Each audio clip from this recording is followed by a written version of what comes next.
Dans cette séquence, nous allons aborder les caractéristiques du métabolisme énergétique du muscle. Le mouvement est assuré par la contraction musculaire, un processus ayant une demande énergétique très importante et variable selon les activités physiques pratiquées. On cherche à comprendre comment l'énergie nécessaire au muscle est produite. Sur la base de nos connaissances, on peut proposer que l'énergie utilisable par le muscle doit provenir de la dégradation de molécules organiques comme le glucose dans le cadre d'un métabolisme hétérotrophe. On étudie ici le prélèvement du glucose sanguin par le muscle au cours de l'effort. On peut constater que plus l'intensité de l'exercice physique pratiqué est élevée, plus le muscle va prélever dans le sang une quantité importante de glucose proportionnelle à la quantité d'énergie qu'il doit fabriquer pour assurer l'effort physique. Le muscle consomme aussi du dioxygène, ce qui explique l'augmentation de la respiration au cours d'un effort physique. Le sang artériel permet d'apporter du dioxygène au muscle grâce à la circulation sanguine. L'échange de dioxygène au niveau du muscle est permis grâce à un riche réseau de capillaires sanguins. Le sang veineux qui ressort du muscle possède alors une teneur faible en dioxygène. On étudie dans ce graphique le métabolisme du muscle en fonction de la durée de l'effort physique produit. On met en relation la puissance énergétique fournie par le muscle avec la durée de l'exercice physique. Pour des efforts très courts mais très intenses comme le sprint, on constate que le métabolisme énergétique mis en jeu est une voie anaérobie de la créatine phosphate. C'est un métabolisme énergétique qui ne nécessite pas de dioxygène et qui permet de produire beaucoup d'énergie en un temps très court. Pour des efforts un peu plus longs et un peu moins intenses, le métabolisme énergétique mis en jeu est celui d'une voie anaérobie de type fermentation lactique. Enfin, pour des efforts physiques beaucoup plus longs, le muscle a recours à un métabolisme de type aérobie, c'est-à-dire utilisant du dioxygène. C'est le processus de respiration. Nous allons aborder le métabolisme hétérotrophe sous l'angle de l'expérimentation. Pour réaliser cette étude, on utilise des levures qui sont des cellules hétérotrophes au même titre que les cellules musculaires. On utilise un dispositif d'expérimentation assisté par ordinateur. On place dans un bioréacteur une suspension de levure et on va mesurer grâce à des sondes les variations des taux de dioxygène et de dioxyde de carbone au cours de l'expérience. On paramètre une durée d'acquisition de 12 minutes et après 1 minute d'expérimentation, on va injecter un petit volume de glucose, un métabolite énergétique. Les résultats obtenus dans cette expérience montrent que les levures pratiquent deux types de métabolisme. Au début de l'expérience, les levures consomment du dioxygène et produisent du dioxyde de carbone. Elles réalisent donc un métabolisme respiratoire. Lorsque tout le dioxygène a été consommé, on constate malgré tout la persistance d'un métabolisme qui se caractérise par la production de dioxyde de carbone et d'éthanol. Il s'agit ici d'un processus de fermentation. Il existe malgré tout une différence entre la fermentation qui est pratiquée par les levures, qui est une fermentation alcoolique, et la fermentation qui est pratiquée par les cellules musculaires, qui est une fermentation lactique. Abordons les étapes de la respiration.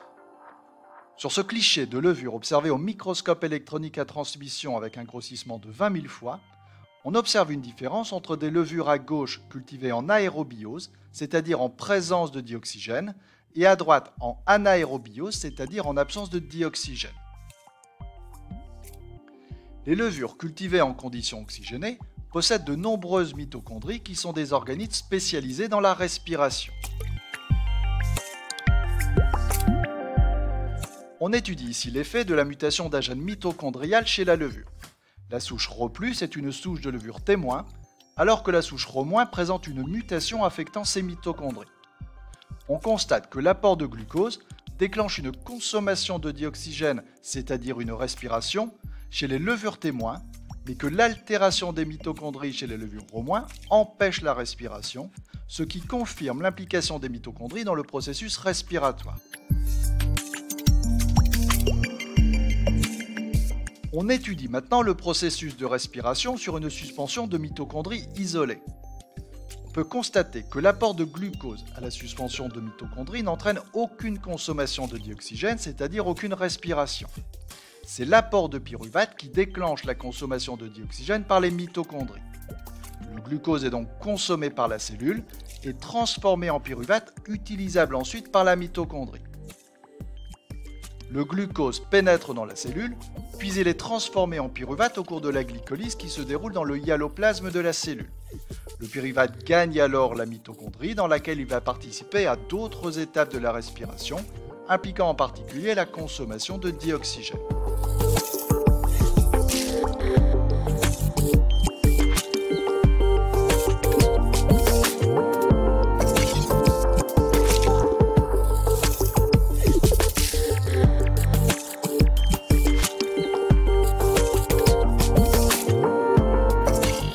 Étudions la première étape de la respiration qui correspond à la glycolyse dans le cytoplasme de la cellule. On sait que la glycolyse ne requiert pas de dioxygène et qu'elle correspond à une oxydation du glucose en pyruvate. Une molécule de glucose subit une oxydation grâce à l'intervention de coenzymes à l'état oxydé, ce qui produit du pyruvate et des coenzymes à l'état réduit. L'équation de la glycolyse est la suivante. La réaction entre une molécule de glucose plus deux coenzymes à l'état oxydé produit deux molécules de pyruvate plus deux coenzymes à l'état réduit qui ont accepté les protons et les électrons provenant de l'oxydation du glucose. La glycolyse est une réaction qui produit de l'énergie sous la forme de deux molécules d'ATP à partir de molécules d'ADP et de phosphate inorganiques.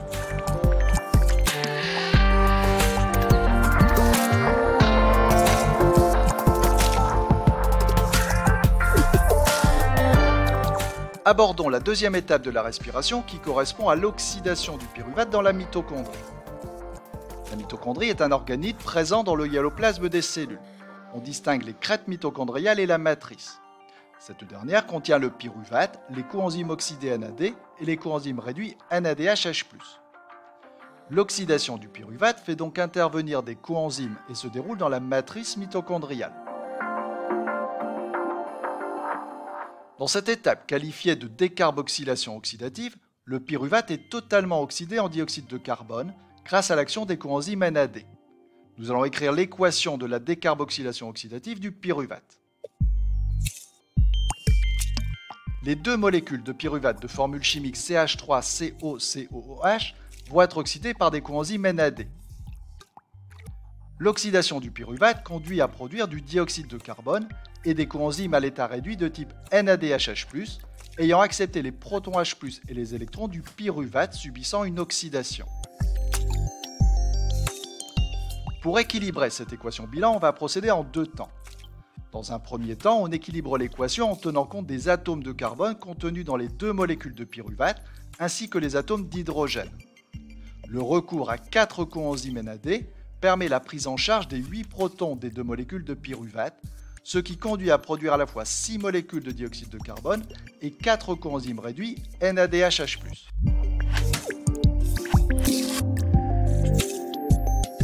Dans un deuxième temps, il faut rééquilibrer les atomes d'oxygène en faisant intervenir 6 molécules d'eau et donc 10 coenzymes. La décarboxylation oxydative du pyruvate conduit à la production de 2 molécules d'ATP.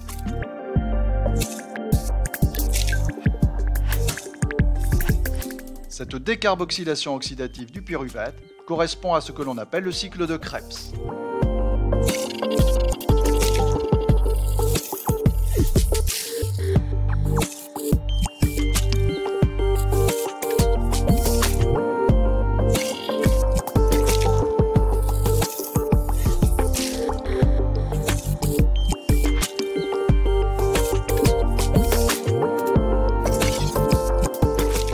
La troisième étape de la respiration correspond à la régénération des coenzymes du métabolisme. En effet, tous les coenzymes qui ont été utilisés pour les oxydations successives au cours de la glycolyse et du cycle de Krebs doivent être régénérés, c'est-à-dire réoxydés pour pouvoir servir à nouveau. On cherche donc à comprendre comment se fait la réoxydation des coenzymes du métabolisme. On formule l'hypothèse que l'oxydation des coenzymes se fait grâce au dioxygène consommé lors de la respiration. Le dioxygène joue alors le rôle d'accepteur final des électrons. On étudie ici les conditions de la respiration mitochondriale, c'est-à-dire les conditions de la consommation de dioxygène par les mitochondries. L'ajout de mitochondries à la préparation entraîne sur un temps très court une consommation de dioxygène qui s'arrête très vite. L'apport de glucose aux mitochondries n'entraîne aucune réaction. C'est l'apport de pyruvate aux mitochondries couplé à un apport d'ADP plus P qui entraîne une grande consommation de dioxygène couplée à une synthèse importante d'ATP. À partir du moment où on ajoute dans l'expérience du cyanure, qui est un poison qui bloque les transferts d'électrons, il n'y a plus consommation de dioxygène, ce qui prouve que le dioxygène est un accepteur final des électrons qui ont transité dans la chaîne respiratoire mitochondriale.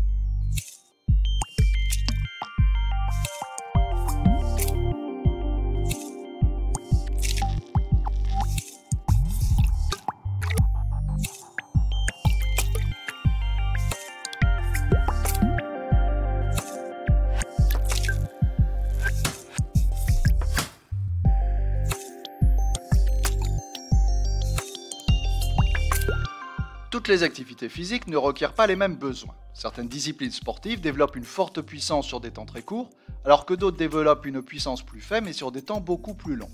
On recherche ici la relation entre le type d'effort physique et les caractéristiques des fibres musculaires constitutives des muscles de différents athlètes.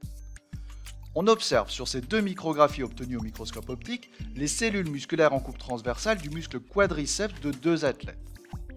À gauche, il s'agit du quadriceps d'un sprinter, alors qu'à droite, il s'agit du quadriceps d'un marathonien.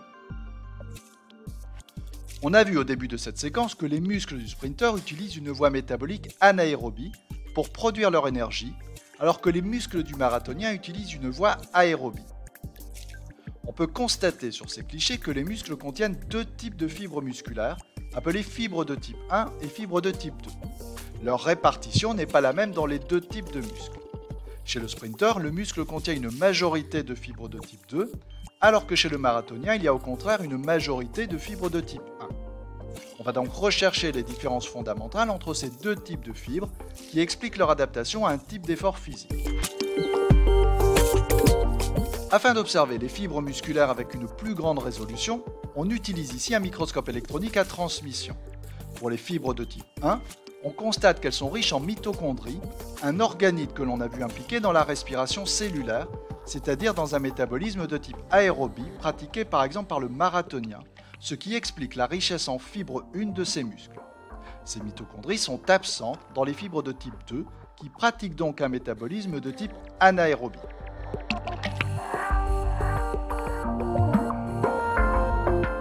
Les fibres musculaires de type 1 ou de type 2 contiennent des réserves de glycogène qui vont servir au métabolisme énergétique.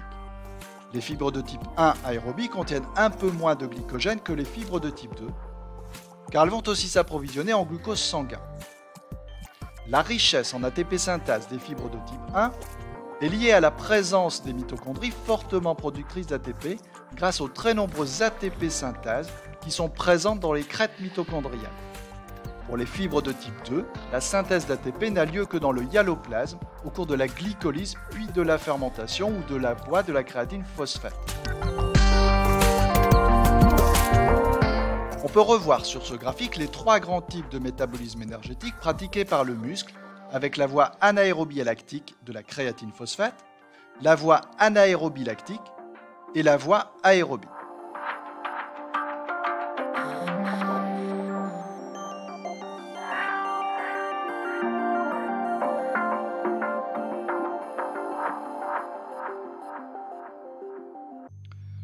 On peut dire pour terminer que la circulation sanguine permet d'apporter aux muscles du dioxygène et des nutriments énergétiques comme le glucose. Dans le hyaloplasme des cellules musculaires, le glucose fournit du pyruvate grâce à la glycolyse, permettant de fabriquer deux molécules d'ATP.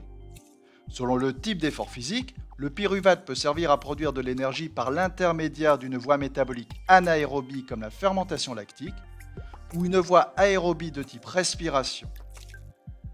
L'ensemble de ces voies métaboliques permettent de produire l'ATP qui est utile à la contraction musculaire.